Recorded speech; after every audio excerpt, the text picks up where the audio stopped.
Assalamu alaikum dear students, myself Dr. Saida Noin and I am once again back with a new topic of current electricity today, that is topic number 13.4 in your books and its name is Ohm's Law.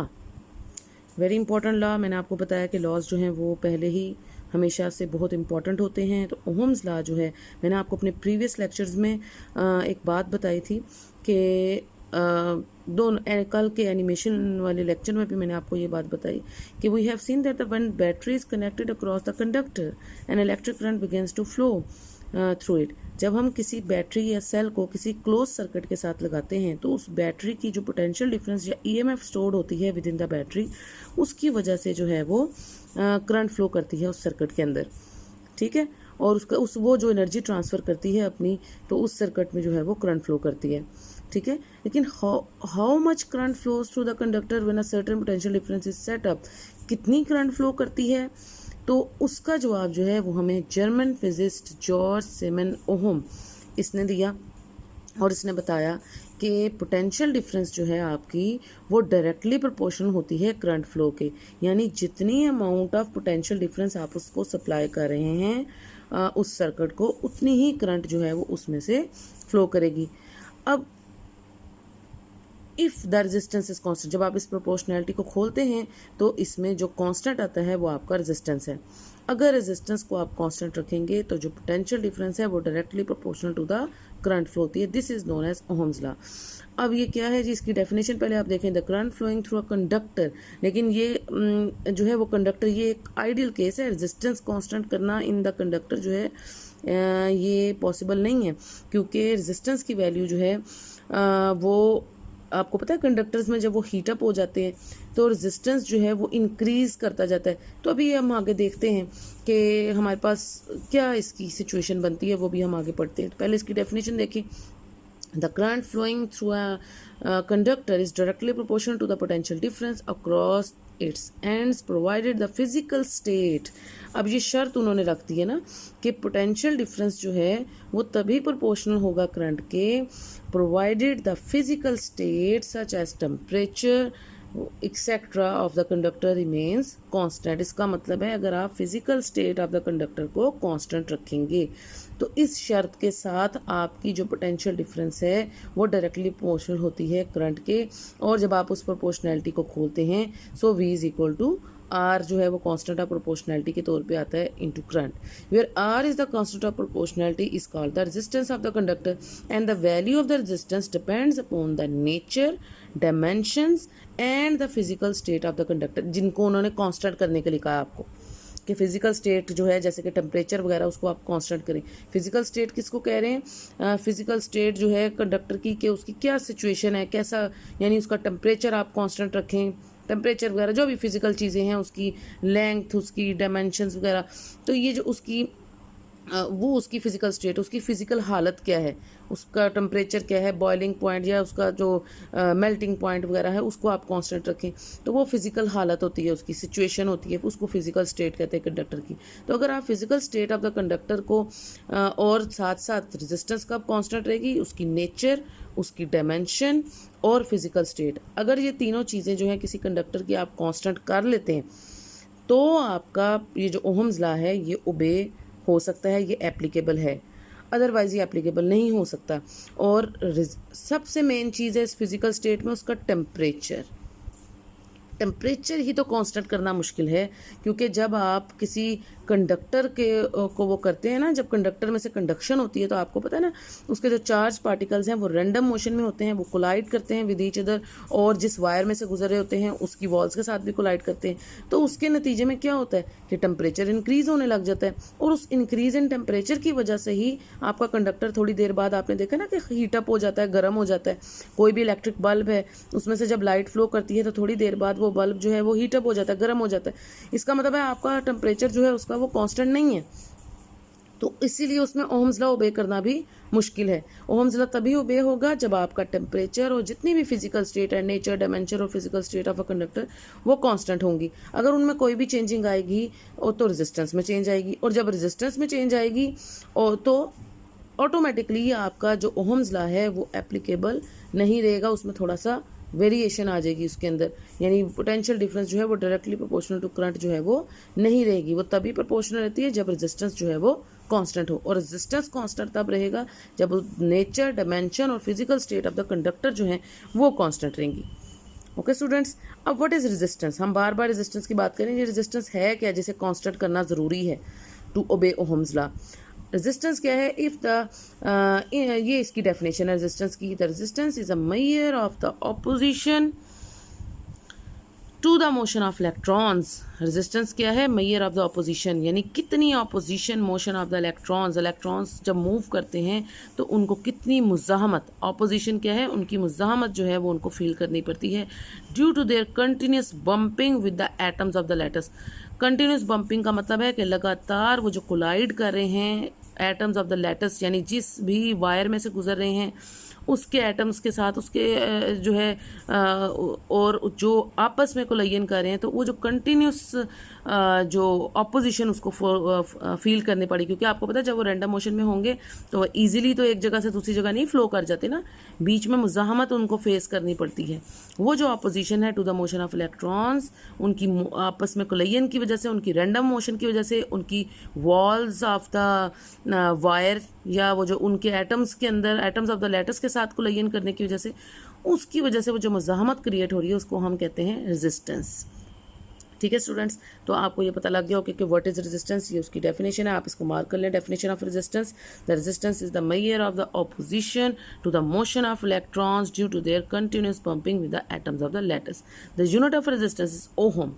Ohm's law में I क्योंकि हमने इसको define किया ना, तो इसकी unit भी जो है वो ओहम होती है, और इसको आप एक सिंबल, एक स्पेसिफिक सिंबल है ओहम का, ये वाला ग्रीक लेटर है, इससे भी आप इसको रिप्रेजेंट कर सकते हैं। अब यहाँ पे एक और डेफिनेशन है, डेफिनेशन ऑफ 1 ओहम। 1 ओहम को आप कैसे डिफाइन करते हैं? What is 1 ohm? पहले तो आप इधर से रेजिस्टेंस की वैल्यू निकाल लेना by using ohm law. Ohm law में V is equal to R into I, तो यहाँ से R किसके बराबर होगा आपके, मतलब आप कैसे इसको एवेल्युएट करते हैं? R should be equal to, ये जो करंट इधर मल्टीप्लाई हो रहा है उधर जाके डिवाइड हो जाएगा, so R should be equal to V over I। ठीक है, एज सिंपल एज दैट कि हम जो है R को कैसे, अब इफ R जो है उसको किस में आप कैलकुलेट करें? ओहम्स में। V को आप कैलकुलेट करते हैं वोल्ट्स में, V पोटेंशियल डिफरेंस है ना, और करंट को आप एवेल्युएट करते हैं in amperes. So how we can define 1 ohm? किस तरह डिफाइन करेंगे? यहाँ से a conductor has a resistance of 1 ohm. एक कंडक्टर की रेजिस्टेंस 1 ओहम होगी कब? If 1 volt of potential difference generates और produce the current of 1 ampere.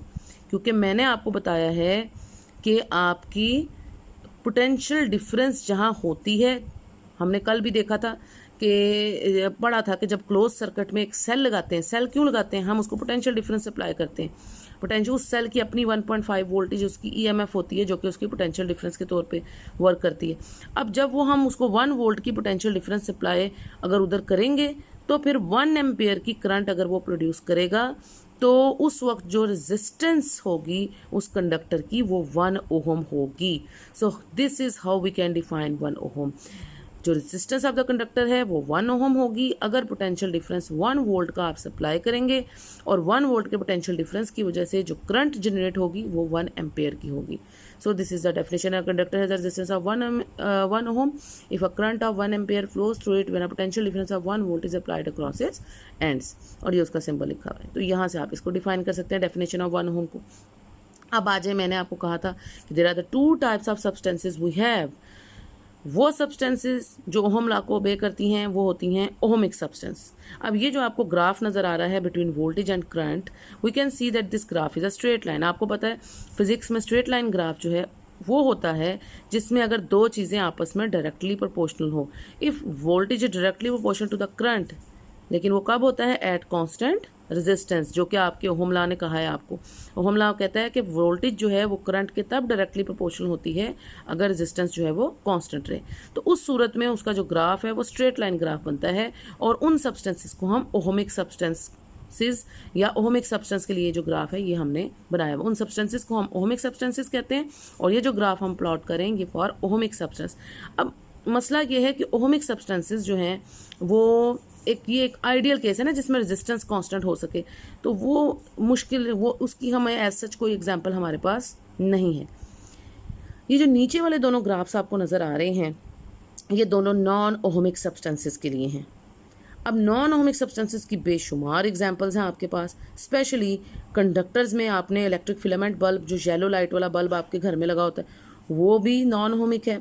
उसके अलावा जो आप डायोड, वो जो सेमीकंडक्टर अगर डायोड्स यूज़ करते हैं अपने घर में, या फिर वो लाइट के लिए, या जो आजकल के एलईडी बल्ब आ गए हैं, लाइट इमिटिंग डायोड ही है ना वो एलईडी बल्ब्स, उनको कहते हैं लाइट इमिटिंग डायोड्स, तो वो सेमीकंडक्टर्स हैं। तो चाहे आप येलो लाइट वाला फिलामेंट बल्ब जो यूज़ कर रहे हैं, जो पुराने ज़माने में हम यूज़ करते थे, वो कंडक्टर्स होते थे, चाहे आप वो फिलामेंट बल्ब यूज़ करें, चाहे आप अब जो एलईडीज़ यूज़ कर रहे हैं लाइट इमिटिंग डायोड्स, तो वो जो है ये दोनों नॉन ओहमिक सब्सटेंसेस हैं। क्यों नॉन ओहमिक सब्सटेंसेस हैं? आप देखें इसका वोल्टेज और करंट का जो ग्राफ बन रहा है जो है फिलामेंट बल्ब के लिए, वो देखिए पहले शुरू में स्ट्रेट लाइन है। कब तक स्ट्रेट लाइन रहता है? जब तक रेजिस्टेंस कांस्टेंट रहती है, क्योंकि शुरू में बल्ब एकदम हीट अप तो नहीं हो जाता ना। आप देखते हैं कि जैसे ही आप बल्ब को ग्लो करते हैं, शुरू में उसका टेम्परेचर जो है वो 0 होता है, लेकिन जैसे जैसे वो बल्ब, वो जो येलो लाइट वाला बल्ब आपने देखा होगा कि जैसे जैसे वो जलता है, टाइम पास करता है, तो उसके साथ साथ उसका टेम्परेचर वो गर्म हो जाता है, उसका टेम्परेचर इंक्रीज़ होने लग जाता है। हमने देखा था, हमने शुरू में भी पढ़ा है कि टेम्परेचर को कॉन्स्टेंट रखना ज़रूरी है, क्योंकि अगर टेम्परेचर इंक्रीज़ होगा तो उसकी वजह से क्या होगा जी, कि रेजिस्टेंस कांस्टेंट नहीं रहेगी। और उसके बाद ये कर्व आ गया। ये जो कर्व आ रहा है, ये क्यों आ रहा है? क्योंकि रेजिस्टेंस जो है वो अब कांस्टेंट नहीं रही, और जब रेजिस्टेंस कांस्टेंट नहीं रहेगी तो आपका ओहम लॉ भी अबे नहीं होगा, and these substances are known as non ohmic substances. तो ये येलो लाइट फिलामेंट बल्ब के लिए था। इसी तरह ये जो ग्राफ है ये सेमीकंडक्टर्स के लिए। सेमीकंडक्टर्स में चूँकि वो नेगेटिव करंट भी प्रोड्यूस होती है ना, स्मॉल लीकेज करंट होती है, ये हम इंशाल्लाह डिटेल में पढ़ेंगे आगे, इसलिए इसका जो ग्राफ है वो थोड़ा सा चेंज है। ये पीछे नेगेटिव वैल्यू से शुरू होता है, क्योंकि इसमें एक अपनी स्मॉल लीकेज नेगेटिव करंट होती है, और ये इस तरह से आगे ऐसे इंक्रीजिंग ग्राफ है। वो इंक्रीज़ क्या बता रहा है? क्योंकि करंट इंक्रीज़ कर रही है विद द वोल्टेज, लेकिन करंट अब कॉन्स्टेंट, मतलब ये दोनों में रेजिस्टेंस इज़ नॉट कॉन्स्टेंट, ठीक है। इंक्रीज तो इधर भी करंट कर रही थी विद द वोल्टेज, लेकिन यहाँ पर करंट और वोल्टेज आपस में डायरेक्टली प्रोपोर्शनल थे, that's why the graph is a straight line for ohmic substance.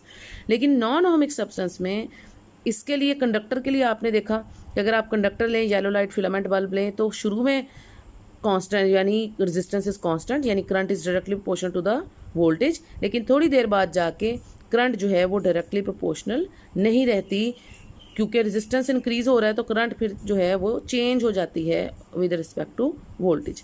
इसी तरीके से सेमीकंडक्टर के अंदर जो वोल्टेज और करंट का कर्व है, उसमें आपको नज़र आ रहा है कि कर्व जो है वो इंक्रीजिंग कर्व है। नेगेटिव वैल्यू से शुरू करते हैं due to the small leakage current, और उसके बाद पॉजिटिव वैल्यूज़ में ये ऐसे इंक्रीज हो रहा है। अब इस इंक्रीज का मतलब है कि करंट जो है वो इंक्रीज कर रही है with respect to the voltage, लेकिन इसमें भी रेजिस्टेंस इज नॉट कांस्टेंट, क्योंकि अगर रेजिस्टेंस कांस्टेंट होती तो ये स्ट्रेट लाइन ग्राफ होता। This is not a straight line graph, ये इंक्रीजिंग कर्व है, ठीक है। तो अगर रेजिस्टेंस कांस्टेंट नहीं है तो ये भी नॉन ओहमिक सब्सटेंस कहलाएगी, और उसका कर्व कहलाएगा। सो ये जो कर्व है ये for non ohmic semiconductor diodes के लिए ऐसा ग्राफ बनता है, ठीक है। इसकी डेफिनेशन देखें यहाँ पे कि a conductor which strictly obeys Ohm's law is called ohmic. वो कंडक्टर जो स्ट्रिक्टली का मतलब है बिल्कुल, जैसे ये नज़र आ रहा था कि ये स्ट्रिक्टली ओहम लॉ को ओबे कर रहा था, जिसमें रेजिस्टेंस कांस्टेंट थी, उस कंडक्टर को हम कहते हैं ohmic. However there are the devices which do not obeys ohm law. अब इसकी कोई एग्जांपल उन्होंने नहीं बताई, क्योंकि ये एक बड़ा ही मुश्किल है कि रेजिस्टेंस को कांस्टेंट रखा जा सके। ऐसी कोई भी अप्लायंस को का मेंशन करना, किसी डिवाइस का मेंशन करना जो है, अप्लायंसेस का मेंशन करना हमारे लिए पॉसिबल नहीं है, ठीक है, क्योंकि ऐसा कोई भी अभी तक वो नहीं है जिसमें रेजिस्टेंस को कांस्टेंट रखा जा सके।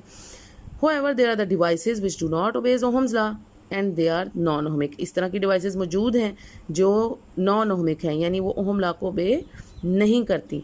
हाँ, ओहम लॉ एक हद तक, इसीलिए आप अब कहेंगे कि अगर ऐसी कोई डिवाइस ही नहीं है कि ओहम लॉ ओबे हो सके तो क्यों, लेकिन ओहम लॉ ने एक बात तो काम की ना, वो इन तीनों ग्राफ्स में एक चीज़ तो कॉमन है ना, और वो क्या है कि करंट जो है वो इंक्रीज कर रही है with respect to potential difference. ये बात तो उसने ठीक की ना। अब चाहे रेजिस्टेंस कांस्टेंट, उसने तो अपनी एक सर्टेन कंडीशन दी थी ना कि रेजिस्टेंस कांस्टेंट रहेगा तो ही डायरेक्टली प्रोपोर्शनल लेंगे, ठीक है, ये उसकी कंडीशन थी। हमारे जो भी अब हम ये मटेरियल्स हैं, ये दोनों के लिए हमने देखा, कंडक्टर के लिए और सेमीकंडक्टर के लिए रेजिस्टेंस दोनों में ही कांस्टेंट नहीं रहती। सो यहाँ उसकी शर्त जो है वो एप्लीकेबल नहीं है, तो इस वजह से वो नॉन ओहमिक सब्सटेंसेस बन जाती हैं। अब the examples of non ohmic devices जो है वो फिलामेंट बल्ब्स हैं, यानी जो पहले येलो लाइट वाले फिलामेंट के बल्ब होते थे वो कंडक्टर होते थे, एंड सेमीकंडक्टर डायोड्स। तो चाहे कंडक्टर हों चाहे सेमीकंडक्टर डायोड्स हों, दोनों में रेजिस्टेंस जो है वो कांस्टेंट नहीं होती, लेकिन दोनों में एक फ़र्क भी है। वो फ़र्क मैं आपको ये बताती हूँ कि कंडक्टर का रेजिस्टेंस इंक्रीज करता है with the increase in temperature, whereas semiconductor का रेजिस्टेंस जो है वो डिक्रीज करता है with the increase in temperature. ये दोनों का फ़र्क आपको समझ आया? कंडक्टर का रेजिस्टेंस इंक्रीज करता है with the increase in temperature, whereas semiconductor का रेजिस्टेंस जो है वो डिक्रीज करता है with the increase in temperature. यही वजह है, ये जो इसी वजह से आप ये देखें इसका इंक्रीजिंग कर्व आ रहा है। ये इंक्रीजिंग कर्व क्यों आ रहा है? क्योंकि करंट हमेशा इंक्रीज करेगी with voltage, with respect to the voltage. अब वो करंट क्यों हमेशा इंक्रीज करे? क्योंकि मैंने कहा ना कि इसका रेजिस्टेंस डिक्रीज करता है विद, और जब रेजिस्टेंस डिक्रीज करेगा with the increase in temperature तो करंट जो है वो हमेशा इंक्रीज करेगी। यही वजह है कि हम अब घरों में बजाय कि yellow light filament bulb use करने के अब हम सेमीकंडक्टर के वो जो एलईडी बल्ब्स हैं वो यूज़ करते हैं। वो इसीलिए यूज़ करते हैं क्योंकि उनका रेजिस्टेंस हमेशा डिक्रीज करता है with the increase in temperature. तो हमें तो वो चीज़ हमारे लिए सूटेबल है ना जिसका रेजिस्टेंस कम हो, जिसमें मुज़ाहमत कम हो, क्योंकि रेजिस्टेंस कम होगी तो ही करंट ज़्यादा फ्लो करेगी।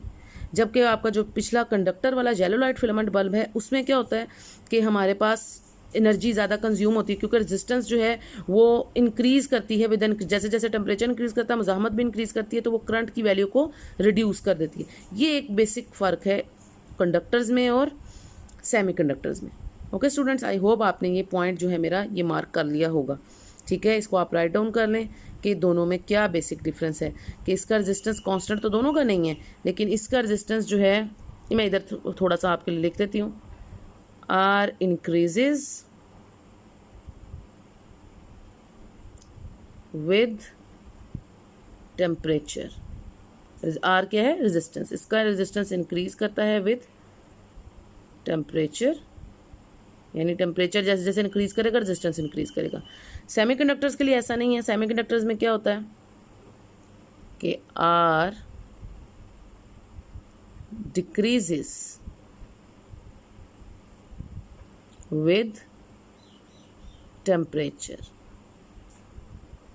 ये बड़ा इंपॉर्टेंट पॉइंट है, या आपको MCQs वगैरह में भी वो पूछ लेते हैं कि इन दोनों में बेसिक डिफरेंस क्या है। तो कंडक्टर का रेजिस्टेंस इंक्रीज करता है with the increase in temperature, whereas semiconductor का रेजिस्टेंस जो है वो डिक्रीज करता है विद द टेम्परेचर, यानी with the increase in temperature. अगर टेम्परेचर बढ़ाएंगे तो रेजिस्टेंस डिक्रीज करेगा, ठीक है। तो ये बेसिक डिफरेंस है। अब यहाँ पे ये मैंने आपको कर्व्स पहले ही एक्सप्लेन कर दी हैं, आप इन पॉइंट्स को ये रीड आउट कर लें। नॉन ओहमिक डिवाइस का वोल्टेज करंट ग्राफ, और due to the increase in the resistance of the filament with temperature, ठीक है। तो ये बता रहे हैं कि ये किस तरह से ये नॉन ओहमिक इसके लिए, पहले कंडक्टर के लिए, और ये सेमीकंडक्टर का कर्व है। As a current further increase the resistance of the filament continues to increase due to the rise in temperature. तो राइज इन ये इसकी वजह से, ठीक है। तो नॉन ओहमिक सब्सटेंसेज में जो आपका कंडक्टर है उसके अंदर ये क्वालिटी है कि टेम्परेचर के साथ वो इंक्रीज होगा। जबकि another example of non ohmic devices है सेमीकंडक्टर। इसका जो वोल्टेज करंट ग्राफ है इसमें आप देख सकते हैं कि the graph is not a straight line, so the semiconductor is also a non ohmic device. तो ये मैंने आपको दोनों का फर्क बताया। अब ये छोटा सा एक पॉइंट है, रिव्यू है सीरीज और parallel combination of the resistors. हम जिन रजिस्टर्स के बारे में पढ़ रहे हैं, छोटी सी एक बात है कि इनको आप किस तरह से, अगर आपके पास बहुत सारे रजिस्टर्स आ जाएं किसी सर्किट के अंदर, how we can connect the resistors in a circuit. तो किसी सर्किट में जब आपने रजिस्टर्स को कनेक्ट करें in any electrical circuit, usually a number of the registers are connected. ज़्यादातर बहुत ज़्यादा नंबर जो है रजिस्टर्स के हमारे पास, आपने देखा होगा कोई भी सर्किट आप देख लेना अपने वो भी मदरबोर्ड के ऊपर जो पूरा सर्किट कनेक्ट होता है उसमें बहुत सारे रजिस्टर्स कनेक्ट होते हैं। There are the two arrangements in which the resistors can be connected with each other. एक अरेंजमेंट को हम कहते हैं सीरीज अरेंजमेंट, या उसको आप सीरीज कॉम्बिनेशन भी कह सकते हैं, और दूसरी अरेंजमेंट को हम कहते हैं पैरेलल अरेंजमेंट, या आप उसको पैरेलल कॉम्बिनेशन भी कह सकते हैं। अब आप देखें ये कौन सा कॉम्बिनेशन है, रजिस्टर 1, रजिस्टर 2, रजिस्टर 3, तीनों को आपने इस तरीके से कनेक्ट किया है कि इन तीनों में से same amount of current I जो है वो पास कर रही है इस एंड से और वही आगे से एग्जिट कर रही है। इसको कहते हैं सीरीज कॉम्बिनेशन। अगर तीनों रजिस्टर्स इस तरह से कनेक्ट हों कि उनमें से same amount of current flow करे, उसको हम सीरीज कॉम्बिनेशन कहते हैं। और उस वक्त जो उसका इक्वलेंट रेजिस्टेंस होता है वो इक्वल होता है R1 + R2 + R3। ठीक है, यानी आप उसका पूरा इन तीनों को सम अप कर सकते हैं। सम अप करके एक रेजिस्टेंस जिसको हम इक्वलेंट रेजिस्टेंस कहते हैं उसकी वैल्यू आप कैलकुलेट कर सकते हैं। और वो एक रेजिस्टेंस इक्वलेंट रेजिस्टेंस जो है वो sum of all the resistors connected in series, उन सब के सम के इक्वल होता है। ओके, यानी अगर ये 1 ओहम का रजिस्टर है, ये 2 ओहम का रजिस्टर है, ये 3 ओहम का रजिस्टर है फॉर एग्जांपल, तो आप क्या करेंगे 1 + 2 + 3 ओहम, तो ये बन जाएगा 1 + 2 3 और +3 6 ओहम। तो आपके पास टोटल जो है वो 6 ओहम का रजिस्टर जो है वो कनेक्ट होगा उस सर्किट में। हम तीनों को जमा करके 6 ओहम लिख लेंगे। ओके, ये उसकी डेफिनेशन है। If the registers are connected end to end such that the same current passes through all of them, they are said to be connected in series. ठीक है, और मैंने आपको आसान इसका एक एग्जांपल भी बता दी कि अगर हर रजिस्टर की अपनी वैल्यू होती है ना, आप उन तीनों की वैल्यूज को क्या कर लेंगे, एड अप कर लेंगे, सम अप कर लेंगे, तो total resistance of the circuit जो है वो आप कैलकुलेट कर सकते हैं। ठीक है, इन सीरीज कॉम्बिनेशन इस तरीके से तीनों को सम अप करके। जबकि अगर हम बात करें पैरेलल कॉम्बिनेशन की, तो पैरेलल कॉम्बिनेशन में क्या है, पैरेलल कॉम्बिनेशन में अब आप देख सकते हैं कि रजिस्टर R1, R2 और R3 किस तरह से एक दूसरे से पैरेलल में कनेक्ट। अब पैरेलल का कैसे पता चलेगा, इन तीनों को आपने एक पॉइंट पर कनेक्ट किया हुआ है और total current in the circuit जो है वो I अब डिवाइड हो जाएगी। R1 से जो करंट पास करेगी वो I1 होगी, R2 से जो करंट पास करेगी वो I2 होगी, और जो R3 से यानी रजिस्टर नंबर 3 से जो करंट फ्लो करेगी वो I3 होगी। तो इस तरह से आप सेम करंट पास नहीं कर रही तीनों से। अब क्या हो रहा है कि करंट डिवाइड हो गई है, और किस तरह से डिवाइड हुई है कि I1 फ्लो करेगी थ्रू R1, I2 फ्लो करेगी थ्रू R2 और I3 फ्लो करेगी थ्रू I3। तो इस तरह से अब करंट की डिवीजन हो गई है, जिसकी वजह से अब इसको इस कॉम्बिनेशन को हम कहते हैं पैरेलल कॉम्बिनेशन। ये उन्होंने बताया the parallel arrangement a number in a parallel arrangement a number of the registers are connected side by side. वो पहले एक सेम लाइन में आपने कनेक्ट किए थे वो सीरीज कॉम्बिनेशन में, अब आप इसको क्या करेंगे साइड बाय साइड कनेक्ट करेंगे with their ends join together, और इनके एंड्स को आपस में क्या कर लेंगे, ज्वाइन कर लेंगे। अब क्या हो रहा है, the current will not be same passes through the जो करंट पास करी है through R1, R2, R3 is not same. अब डिफरेंट जो करंट है वो डिवाइड हो गई है, उसने करंट को डिवाइड कर दिया है। और अब जो इक्विवेलेंट रेजिस्टेंस, ये देखें, ये जो इक्विवेलेंट रेजिस्टेंस है ये सीरीज कॉम्बिनेशन का एक्सप्रेशन लिखा हुआ है कि R equivalent is equal to R1 + R2 + R3। ये आपका सीरीज कॉम्बिनेशन था, तीनों को आपने जमा कर लिया था। अब अगर मैं कहूँ कि ये 1 ओहम है, ये 2 ओहम है, ये 3 ओहम है, अब आप इसको कैसे वैल्यूएट करेंगे इन द सर्किट के टोटल सर्किट में कितनी रेजिस्टेंस कनेक्ट है। तो अब ये फार्मूला लगेगा कि 1/R इक्विवेलेंट, यानी आप इसका रेसिप्रोकल ले लेंगे, is equal to the sum of the reciprocals of their, जितने भी रेजिस्टेंसेस कनेक्टेड हैं in the circuit, sum of the reciprocals of the resistances connected in the circuit, यानी 1/R1 + 1/R2 + 1/R3 up to सोन जितने भी connected हैं। अब 1/R1 में मैंने कहा R1 को 1 ले लें, R2 को अगर मैं कहूँ कि लेट्स सपोज 2 ओहम है, और R3 जो है वो 3 ओहम है, तो ये हो जाएगा 1/1 + 1/, इसको ज़रा कैलकुलेट करके देखें इधर कि what how we can calculate the parallel, कि 1/R equivalent is equal to 1/R1 की वैल्यू क्या रखी है 1, + 1/R2 की वैल्यू क्या है 2, + 1/R3 की वैल्यू क्या है 3। तो अब हम इसको कैसे कैलकुलेट करेंगे, ये आ जाएगी 1 प्लस, इन दोनों का बेशक आप LCM ले लें, ठीक है ना, 6 2 3 6 3 + 3 2 इस तरह से, ठीक है। तो ये क्या आ जाएगा, या अगर आप चाहते तो होल का LCM ले लेते इस तरह से, अगर होल का LCM लेंगे तो ये 1 6 6 इस तरह हो जाएगा, ठीक है। तो इजीली आप इसको कर सकते तीनों का LCM। अब इसके बाद क्या है, 6 + 3 9, 9 + 2 11, 11/6, दिस इज़ 1/R इक्विवेलेंट। और अब मुझे 1/R, मुझे तो R इक्विवेलेंट की वैल्यू चाहिए ना, तो दोनों तरफ क्या कर लें, आप इसको इन्वर्स कर लें दोनों तरफ का, यानी उल्टा लें अपनी वैल्यूज़ को, लेफ्ट हैंड साइड पे भी इन्वर्स करें और राइट हैंड साइड पे भी इन्वर्स करें। सो दिस इज 6/11। ओहम, ये इसकी वैल्यू होगी। आप चाहें तो आप इसकी डेसिमल वैल्यू भी निकाल कर लिख सकते हैं, ठीक है ना। तो इस तरीके से आपने, अब ये एक वैल्यू है, और जो मैंने आपको उस वक्त बताई थी सीरीज़ कॉम्बिनेशन में, ये देखें अगर ये फार्मूला हम लगाते हैं सीरीज़ कॉम्बिनेशन का, तो मैंने कहा था 1 + 2 + 3, और वो कितनी आई थी 6 ओम, कि अगर R1 1 है, R2 2 है और R3 3 के इक्वल है, तो उस वक्त R इक्वलेंट आपके किसके इक्वल आई थी 6 ओम। अब मुझे कॉमन सेंस यूज़ करके आप बता सकते हैं कि कौन सी R इक्वलेंट जो है वो बड़ी होगी, whether we connect the